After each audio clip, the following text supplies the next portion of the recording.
이 시간에는 교회의 영적 전쟁이라는 제목으로 같이 은혜 나누기 원합니다. 오늘 셀라이프 본문의 내용을 보면 태양을 옷 입은 여인이 이제 한 아이를 낳을 때에 붉은 용이 그 아이를 삼키려고 했지만 실패하게 되어집니다. 더 이상 이제는 그 붉은 용이 그 여자가 낳은 아이를 해할 수 없다라고 하는 것을 알고 이제 여자를 박해하게 되어지는데, 즉 그것은 예수 그리스도께서 바로 십자가의 승리의 역사로 사단의 권세, 세상의 권세를 이기게 되어지는, 그래서 평안과 평화의 역사가 나타나게 되어지는 오늘 10절과 11절 말씀 속에서 보니까 바로 예수 그리스도의 어린 양의 승리에 대해서 말씀을 해주고 있습니다. 그러므로 오늘 12절 말씀에서는 하늘과 그 가운데 거하는 자들은 즐거워하라. 문제는 그 붉은 용이 이제 땅에 내어 쫓김을 당해서 오늘 12절 말씀에서 보니까 땅과 바다는 화 있을진저라고 하면서 그 용이 이제 세상에 내려와 세상에서 이제 여자와 또 그 남은 자들을 박해하게 되어지는, 분노하게 되어지는 이런 역사에 대해서 말씀을 해주고 있습니다.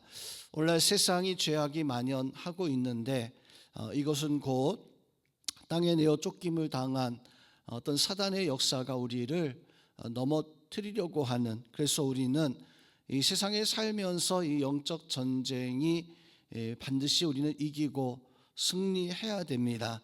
또 이 영적 전쟁은 마지막 때, 오늘 본문의 말씀은 마지막 때에 아직 일어나지 않을 미래에 대한 사건이 아니라 오늘날 우리가 요한계시록의 말씀이 적혀지던 때부터 마지막 때까지 끊임없이 벌어지게 되어지는 역사이기도 합니다. 즉 사단은 교회를 끊임없이 박해할 것이고 성도들을 괴롭게 할 것이고 바로 우리를 넘어뜨리려고 하지만 오늘 말씀 속에서 우리에게 주고 있는 믿음의 역사는 우리는 결국에는 승리하게 될 것이다 라고 하는 것을 오늘 말씀 통해서 우리에게 증거해 주고 있습니다. 그러면 오늘 말씀에서 붉은 용이 우리를 어떻게 박해하게 되어지는가, 말씀을 통해서 우리는 교훈을 받아야 됩니다. 먼저 오늘 말씀 통해서 등장하는 인물들이나 사건, 말씀의 배경을 보면 용이 여전히 교회를, 여인을 바로 박해하고 있다라고 하는 사실을 오늘 말씀 속에서 증거해 주고 있습니다. 오늘 13절 말씀에서 보면 그 붉은 용이 자기가 땅으로 내어 쫓김 당한 것을 알고 이제는 분내어서 바로 그 여자와 교회를 박해할 것이다 라고 하는 것을 말씀을 해주고 있습니다. 자, 이 말씀은 이제 요한계시록이 아직 일어나지 않은 미래에 예수님이 다시 오실 마지막 때에 벌어질 사건으로 우리 많이 이해하고, 또 그러다 보니까 나하고는 아직 상관이 없는 말씀처럼 이렇게 생각할 수도 있습니다. 그러나 오늘 이 말씀은 이제 땅에 내어 쫓김을 당한 붉은 용이 교회를 박해하는, 즉 우리가 벌여야 되는 영적 전쟁에 대해서 말씀을 해주고 있습니다. 특히나 이 요한계시록의 말씀은 당시 요한 사도가 당시 성도들에게 편지했을 때에 그 성도들은 자기들의 그 시대의 상황에서 오늘 이 말씀을, 또 요한 사도도 그 시대에 맞춰서 이 말씀을 바로 이해하고 있었습니다. 즉 그 당시에는 붉은 용이라고 하는 그런 존재가 로마 황제 숭배 사상, 우리는 요한계시록의 말씀을 우리 이해할 때 당시 시대적 상황을 또한 우리는 알고 오늘 이 말씀을 또한 이해해야 됩니다.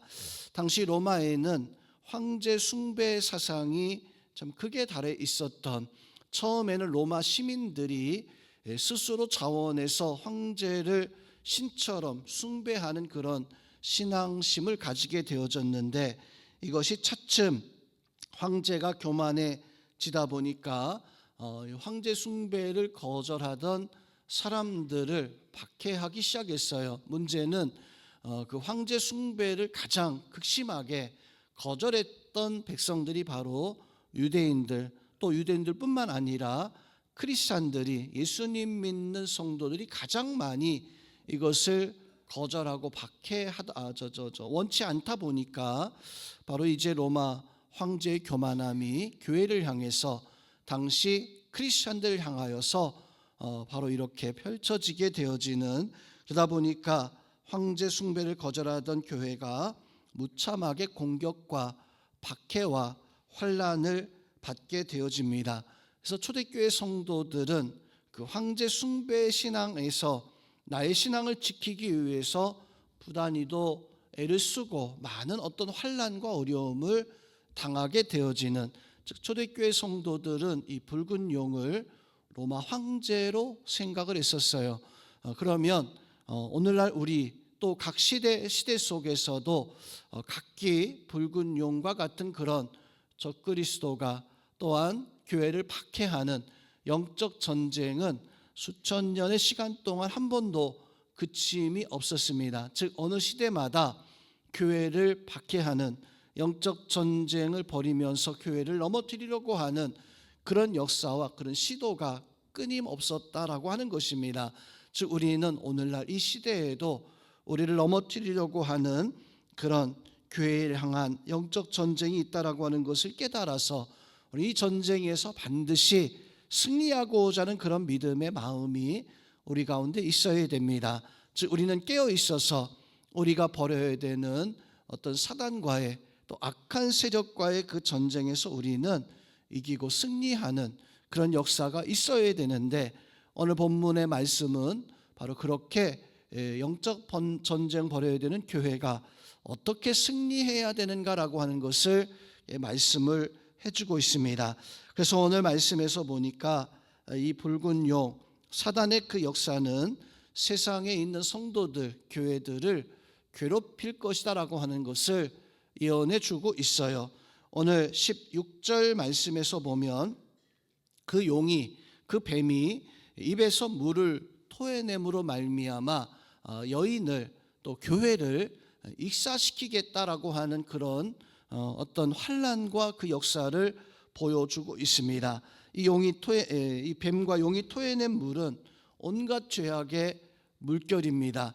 그러다 보니까 교회가 어떤 세상의 그 죄악, 세상의 것들에 의해서 마치 넘어질 것처럼 그 물로 말미암아 익사를 당할 것처럼 그렇게 여겨질 수 있습니다.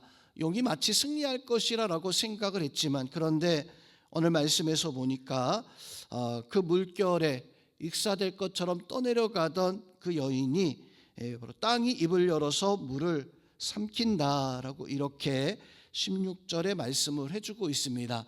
자, 이 말씀은 이 세상의 모든 죄, 이 세상의 모든 악한 것들을 바로 땅이 입을 열어 삼키는 것은 예수 그리스도께서 십자가에서 고난당하심을, 그것을 의미하고 있어요. 즉 사단은 우리를 죄로 말미암아 다 넘어뜨리려고 하지만 예수님께서는 우리를 십자가상에서 우리의 모든 죄악을 다 삼키셨다. 우리의 모든 죄악을 다 용서해 주시고 이 여인을, 즉 교회를, 성도들을 구원해 내시는 그런 역사를 말씀을 해주고 있습니다. 즉 우리는 어떻게 하나님 앞에 승리할 수 있는가? 바로 우리 힘으로 사단의, 뱀의, 용의 입에서 토해낸 죄악의 물결을 감히 거스릴 수 없어요. 그렇지만 예수님께서 우리를 이기실 수 있도록 이렇게 도와주시고 은혜를 베푸셨는데, 우리는 그 은혜를 의지하고 그 영적 전쟁에서 승리하는 그런 은혜가 있어야 됩니다. 마지막으로 오늘 그 뱀 사단의 역사는 오늘 17절의 말씀에서 보니까 여자를 익사시키지 못하자 화가 나서 남은 자들과 싸우려고 바다 모래 위에 서 있다라고 이렇게 말씀을 해주고 있습니다. 사단이, 용과 뱀이 바다 그 모래 위에 서 있다라고 하는 것은 하나님의 뜻을 막기 위해서 서 있는 그런 모습이기도 합니다. 이제 그 계시록 시대부터 지금까지 사단은 언제든지 우리가 가는 하나님의 그 길, 하나님의 뜻을 막고 방해하는 그런 존재였습니다. 마치 로마 제국이 교회를 박해하고 그 시대마다 교회가 많은 환난 속에서도 지금까지 하나님의 뜻과 하나님의 역사들을 이루어 나가고 있는 것처럼 우리는 마지막 때까지 달려갈 때 하나님의 역사를 이루기 위해서 우리의 영적 전쟁이 그치지 않은 그런 은혜가 있어야 됩니다. 오늘 이 말씀 통해서 우리가 어떤 믿음의 교훈과 또 우리 삶의 적용을 가져야 됩니까? 바로 우리는 이 계시록의 말씀이 단지 아직 우리에게 시작되지 않는 먼 훗날에 어쩌면 나와 상관없는 그런 말씀처럼 이렇게 혹시나 생각할 수도 있어요. 이 계시록의 말씀은 이미 시작되어진 말씀이고 오늘 본문의 이 말씀도 이미 우리에게 해당되어지는 사단이 뱀이 용이 바로 우리를 넘어뜨리려고 죄악의 어떤 물결로 우리를 삼키려고 했지만 예수님이 우리를 지켜주시고 승리를 보장해 주시는 역사입니다. 그러하기에 우리는 믿음의 삶을 살아갈 때 마치 전쟁터의 최전선에 있는 군사들처럼 회의하지 않고 나태하지 않고 내 영혼과 교회의 신앙을 세워나가기 위해서 우리의 믿음의 본분을 다할 수 있는, 그래서 우리를 넘어뜨리려고 하는 그 사단의 역사에서 하나님의 뜻과 하나님의 어떤 은혜를 이뤄갈 수 있는 그런 믿음의 역사와 믿음의 은혜가 우리 가운데 있어야 됩니다. 그 믿음의 은혜로 오늘도 승리하며 십자가의 군사로 영적 전쟁에서 이미 승리를 약속해 놓은 이 전쟁에서 하나님의 믿음의 삶을 다할 수 있는 우리 성도님들 될 수 있기를 주님의 이름으로 축원드립니다.